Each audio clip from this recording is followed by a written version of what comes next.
ইউসুফ আলাইহিস সালামকে গর্তে ফেলছে কি ভাইরা না? তারপরে তিনি আল্লাহ পাক তাকে সম্মানিত করে রাজ দরবারে নিয়ে যান নাই?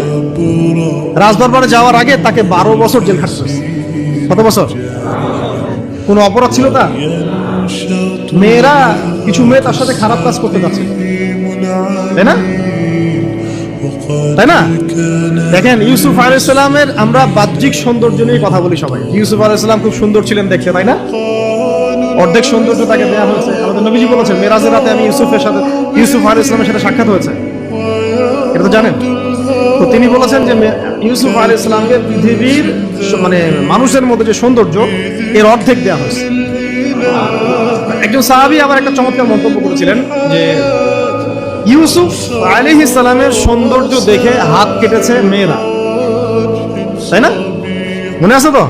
হাত কেটেছে মেয়েরা। আর আমাদের নবী সাল্লাল্লাহু আলাইহি ওয়াসাল্লামের চেহারা মোবারকের নূর দেখে জান দিয়েছে সাহাবীরা।